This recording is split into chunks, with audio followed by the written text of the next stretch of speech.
नमस्कार दोस्तों, स्वागत है आप सभी दर्शकों का हमारे YouTube चैनल में। और बड़ा बेसब्री से इंतजार हो रहा था सितंबर माह के गर्भाधान की डेट के लिए, लेकिन हम इसलिए थोड़ा लेट हुए हैं। पहली बात तो कि अब की बार 17 तारीख तक यानी कि 17 सितंबर तक गर्भाधान की डेट नहीं है, क्योंकि पितृपक्ष है, जिसके बारे में हमने पहले वीडियो एक अपलोड कर चुके हैं।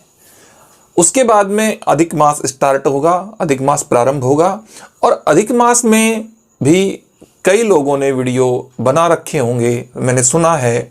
हालांकि मुझे देखने का टाइम तो नहीं था, लेकिन सुना जो मैंने अपने क्लाइंट्स से, तो उन्होंने कहा कि सर कुछ लोगों ने वीडियोस अपलोड किए हैं ज़्यादातर, और उसमें अधिक मास के लिए मना किया है। तो मैं फिर बता देता हूं कि अधिक मास में कोई दोष नहीं है, और इसका प्रमाण चाहिए तो मुझे आप व्हाट्सएप पे संपर्क करके और स्क्रीनशॉट या बुक्स की फ़ोटो ले सकते हैं, तो इसका कोई दोष नहीं होगा। अच्छा, अब अधिक मास में हम आपको शुक्ल पक्ष में, ओनली शुक्ल पक्ष यानी कि शुक्ल पक्ष ही रहेगा आपका सितंबर तक, जो लास्ट सितंबर होगा तब तक। तो इसलिए अधिक मास में जो एक्चुअली क्या होता है, जो अधिक मास होता है उसमें शुक्ल पक्ष पहले आता है, और जो हमारे मास होते हैं उनमें कृष्ण पक्ष पहले आता है, फिर शुक्ल पक्ष होता है। लेकिन यहाँ एक महीने के बीच में, कृष्ण और शुक्ल के बीच में अधिक मास आता है, इसलिए पहले शुक्ल पक्ष आता है फिर कृष्ण पक्ष होता है। तो यहाँ अधिक मास में शुक्ल पक्ष की हम आपको डेट देने जा रहे हैं, और हमारे जो दर्शक हैं वो सभी आराम से इन डेट्स को यूज कर सकते हैं।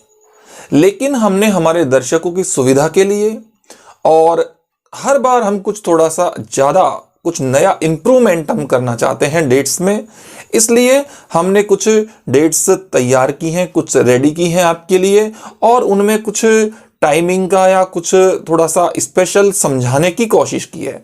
इसलिए हमने कुछ डेट्स यहाँ पे लिख करके तैयार किए। इस बार हम आपको पहले डायरेक्ट बोल करके समझाते थे, लेकिन वो संभव नहीं हो सकता था, कुछ गलत हो जाता।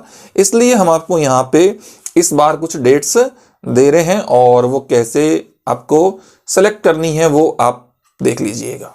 इसमें पहली बार सेलेक्ट करने की ये है कि आपको सबसे जो मेन इंपॉर्टेंट बात है वो ये है कि जो भी माता बहन का पीरियड जो आता है, पीरियड के दिन से कंटिन्यू जो रात्रियां होती हैं, उन रात्रियों को, पहली जो रात्रि होती है वो विषम होती है, दूसरी सम होती है।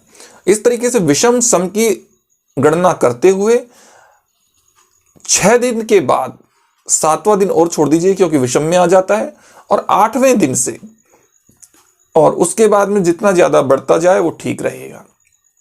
तो 8, 10, 12, 14 और 16 इन समरात्रियों में यदि हमारी ये डेट्स, हमारे ये टाइम आपसे मैच करते हैं, तो आप पुत्र प्राप्ति के लिए या एक शुभ गर्भाधान के लिए आप इनको ट्राई कर सकते हैं। तो आइए ये डेट्स हम आपको बताते हैं। इनमें हमने कुछ डेट्स फर्स्ट ग्रेड में दी हैं और कुछ सेकंड में।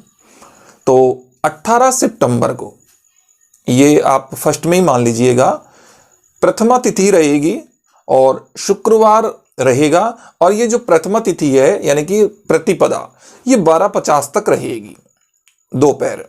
उसके बाद में द्वितीय तिथि लग जाएगी और उत्तरा फाल्गुनी नक्षत्र रहेगा। उसके बाद में हस्त नक्षत्र प्रारंभ हो जाएगा। दोनों ही नक्षत्र बढ़िया हैं, लेकिन हस्त नक्षत्र बेटर है। और 22 सितंबर अनुराधा नक्षत्र रहेगा, वो रहेगा 19:17 तक, और यानी कि रात्रि को 7:17 तक। और षष्ठी तिथि रहेगी। षष्ठी तिथि का दोष है रात्रि 9:30 बजे तक, उसके बाद में सप्तमी तिथि लग जाएगी। इसलिए अगर कोई इसको यूज करना चाहे तो इसमें थोड़ी प्रॉब्लम होगी कि षष्ठी तिथि के बारे में यहाँ पे कमेंट्स आएंगी, और षष्ठी तिथि को यूज करने के लिए थोड़ा सा मना किया जाता है। इसलिए अगर इस डेट को आप यूज करते हैं तो एक जब चीज सही होगी तो दूसरी गलत हो जाएगी, यानी कि अनुराधा नक्षत्र खत्म होगा तो ज्येष्ठा लग जाएगा, वो ठीक नहीं रहेगा। इसलिए मेरा मानना यह है कि षष्ठी का दोष ना देखते हुए अगर अनुराधा नक्षत्र को ले लिया जाए तो वो ज्यादा बेटर रहेगा, लेकिन जरूरत के अनुसार अपनी जरूरत देख लें कैसा क्या रहेगा। अच्छा, इसके अलावा एक 24 सितंबर की डेट है और पूर्वाषाढ़ नक्षत्र इसमें रहेगा और ये संपूर्ण रात्रि में रहेगा। मूल नक्षत्र जो है वो शाम को 6:08 तक रहेगा, उसके बाद पूर्वाषाढ़ लग जाएगा तो संपूर्ण रात्रि में रहेगा। पूर्वाषाढ़ नक्षत्र है वो शुभ नक्षत्र है पुत्र प्राप्ति के लिए, क्योंकि पुरुष नक्षत्र है और गुरुवार रहेगा इस दिन, तो यह अति शुभ योग रहेगा आपका, क्योंकि गुरुवार रहेगा और पूर्वाषाढ़ नक्षत्र होगा, संपूर्ण रात्रि में रहेगा, तो पूर्ण रात्रि बहुत बेटर ये मुहूर्त रहेगा। उसके बाद में 27 सितंबर एकादशी रहेगी। एकादशी का भी कुछ लोग दोष मानते हैं, लेकिन इसमें दो तरीके की बातें होती हैं जो मैंने तिथियों के जब वीडियो बनाई थी उसमें बना दे रखा है, तो मेरी तरफ से कोई दोष वाली बात नहीं, आप यूज कर सकते हैं। आगे आपकी मर्जी है कि आप मेरी बात मानते हैं किसी और की मानते हैं, वो आपकी मर्जी है। तो एकादशी की ये तिथि है, शाम 7:45 तक ये रहेगी और दिन में अगर यूज करते हैं तो, और उसके बाद में द्वादशी तिथि लग जाएगी तो ये भी ठीक रहेगी, द्वादशी तिथि तो बढ़िया रहेगी। और श्रवण नक्षत्र रात्रि को 8:48 तक रहेगा। तो यहाँ पर भी आपके सामने वही प्रॉब्लम क्रिएट होगी कि श्रवण नक्षत्र, श्रवण के बाद में धनिष्ठा नक्षत्र होगा। श्रवण नक्षत्र का जो दिन का जो टाइम आएगा उसमें कुछ परसेंट जो है मतलब काफ़ी ठीक रहेगा ये, और उसके बाद में जो अपना धनिष्ठा नक्षत्र होगा वो भी आपका शुभ रहेगा। तो ये तिथि भी आप द्वादशी में यूज कर सकते हैं। एकादशी में कोई ना करना चाहे अगर मान लो तो द्वादशी में रात्रि को पूरी नाइट ठीक रहेगा और द्वादशी तिथि को आप यूज कर सकते हो धनिष्ठा नक्षत्र के साथ में। लेकिन धनिष्ठा नक्षत्र पुत्र प्राप्ति के या पुरुष ग्रह के नक्षत्रों में इतना ज़्यादा बेटर नहीं है, बहुत ज़्यादा बेटर नहीं है, बाकी शुभ नक्षत्र है तो आप इसको यूज कर सकते हैं। इसके बाद में आपका कुछ इससे हल्के मुहूर्तों में मैंने दिया है, तो 20 सितंबर का मुहूर्त रहेगा और ये रहेगा चतुर्थी तिथि रहेगी इस दिन, और स्वाति नक्षत्र रहेगा 22:50 यानी कि रात्रि को 10:50 तक, और रविवार रहेगा। लेकिन यहाँ पे भद्रा रहेगी शाम को 4 बजे यानी दोपहर 4 बजे से लेकर के और रात्रि तक, रात्रि को यानी कि 2 बजे तक। तो इसलिए यहाँ पे भद्रा की वजह से या तो इसके बाद का कुछ समय आप ले सकते हैं और या फिर इसके पहले का, भद्रा को आप हटा दीजिएगा। और 25 सितंबर नवमी तिथि रहेगी और शुक्ल पक्ष रहेगा। इस दिन पूर्वाषाढ़ नक्षत्र रहेगा सुबह 6:29 तक, और उसके बाद में जो है उत्तराषाढ़ नक्षत्र लग जाएगा और दसवीं तिथि 6:29 के बाद में सायं यानी कि सप्तमी तिथि, शाम को 6:29 के बाद में सप्तमी तिथि लग जाएगी। तो 6:29 के बाद का जो समय रहेगा वो आपका दशमी तिथि का रहेगा और पूर्वाषाढ़ नक्षत्र जो है आपका वो 6:29 तक ये रहेगा, उसके बाद में उत्तराषाढ़ लग जाएगा। तो मेरा मानना यह है कि नक्षत्र को ज़्यादा प्रायोरिटी दी जाए तिथि के बजाय, और उससे पहले का गर्भाधान यदि कर लें दिन में तो ठीक रहेगा।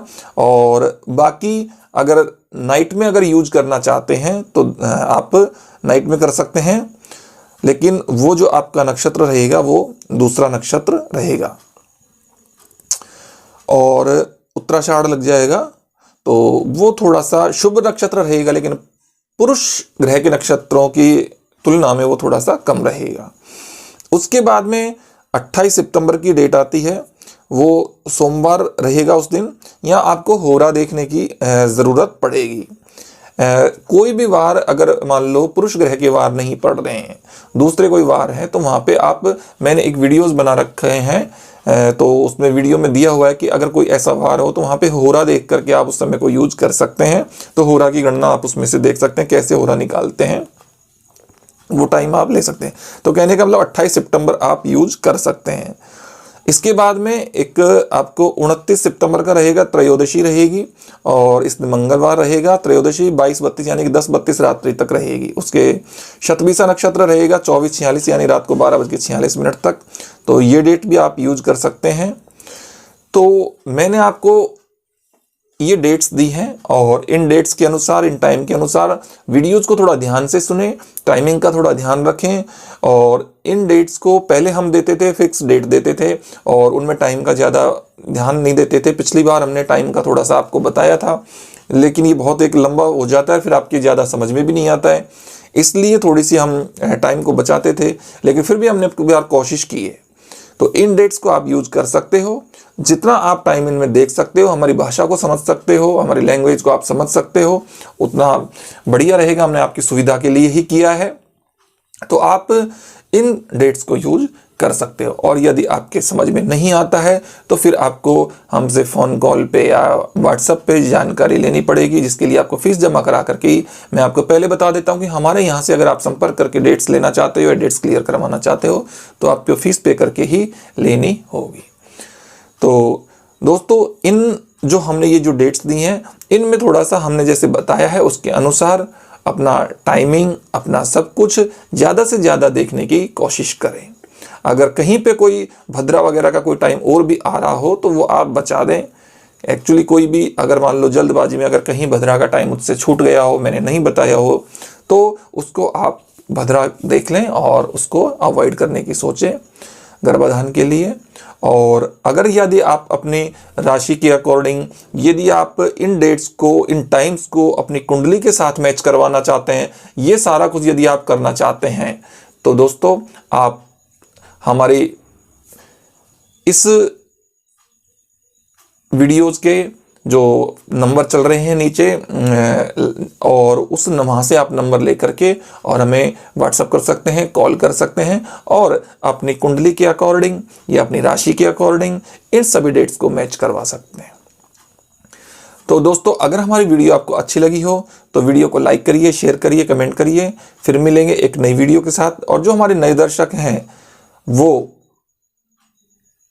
हमारे चैनल को सब्सक्राइब कर लें, साथ ही बेल आइकन को ऑन कर लें, क्योंकि नेक्स्ट अगर नोटिफिकेशन आपको चाहिए नेक्स्ट वीडियो का, नेक्स्ट वीडियो यदि आप देखना चाहते हैं तो इसके लिए आपको चैनल को सब्सक्राइब करना और बेल आइकन को ऑन करना बहुत ज़रूरी है, वरना आपके हाथों से मिस हो जाएगी और आप नहीं देख पाएंगे।